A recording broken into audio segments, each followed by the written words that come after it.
And effectively, I was less than 3 months into the car business and I had $30,000 stolen from me. So that was right as I was transitioning into deciding, okay, am I going to be a car dealer or am I going to be a real estate agent? Which one do I want to be? I knew I was going to work for myself at that point. I was done having other people to determine my fate. In terms of, you stepping out from car sales into the real estate world, into, multifamily, into commercial, why did you do that? Like, why did you kind of expand your perimeters of what you were engaged with on the real estate side? So maybe tell us what those things are, and then what caused you to kind of step beyond just the selling real estate. So when I left running the car dealership, where they escorted me out the door one way or the other, you want to call it, I simultaneously did two things. I went and got my real estate license.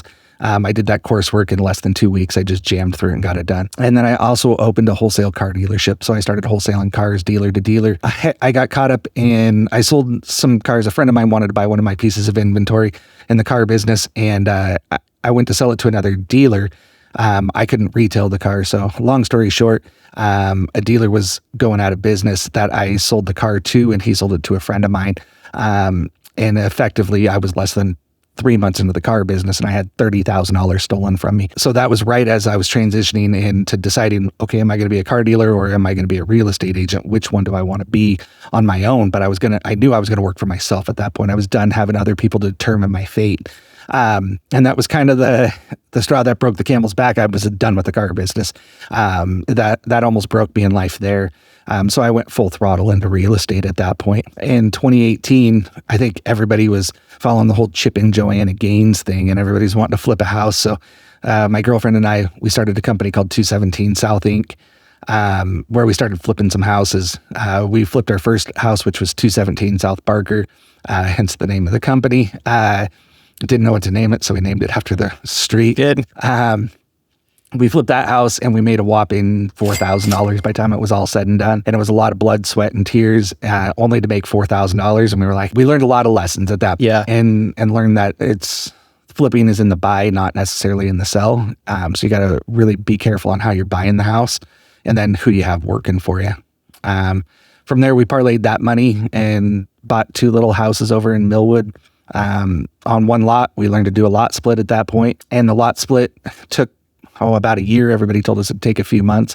We learned that valuable life lesson that your holding costs are going to be a lot more than you thought they were going to be. We made about $40,000 when we sold those 2 houses, and that kind of set us on our course from there that, hey, maybe we don't want to flip. Maybe we need to get into something that's more long-term financial goal money. At the end of the day, we want that wake-up money. We don't want to just be flipping houses. Flipping houses, I could make more money selling houses than I could flipping houses. So my energy would be better focused there. So we decided that let's look at the long-term money, which is the multifamily stuff. So we kind of took that money, stepped that into a duplex. We bought one duplex, and then we bought a house that we were going to develop the land and put a road in, which we eventually did, and built 2 brand new duplexes there. It was about a 3-year project. And we finished that one up last summer. So we were one of the fortunate ones that started a project and ran it through COVID. So it was quite interesting getting it to the finish line. But once again, learned a lot of valuable lessons. So from there, we owned multifamily. We'd done lot splits. We'd put in a road and did a full development, short plat. And then we figured the next one, since it took so long to put a road in, everybody told us 6 months to put the road in. That took about 18 months to do, was not the 6 months that everybody said it was going to be. Everybody told us it'd be $60,000 to put the road in. It turned out to be $120,000. So I tell everybody, when you get numbers, double it, because that seems to be our trend. So we decided the next one we weren't going to do a road, so we would step into a commercial project. So we're building a 6-plex currently, and luckily we dodged building a $120,000 road to going into a commercial project that required full engineering and whatnot. And now that $120,000 road turned into a $240,000 parking lot. So we learned that lesson now, that we probably would have been better off splitting that lot up and doing it a little differently. But we're learning as we grow. Nobody could tell us this stuff. We're having to figure it out on our own. And now I want to just be out there sharing it with people. Like, I've got the knowledge.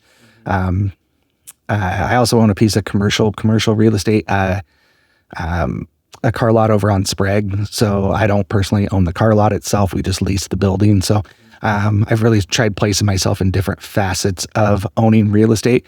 One, because I want it for my retirement income, but two, I want to be able to tell my clients that I know how to do all of this. I'm currently doing it myself, so you're not going to find better hands to be in than mine. So Right. Well, and like you're sharing, I mean, experience is the greatest teacher in so many ways. And we can hear something, but until we experience it, and there's just so many things that you don't know until you're in there. 100%, yeah.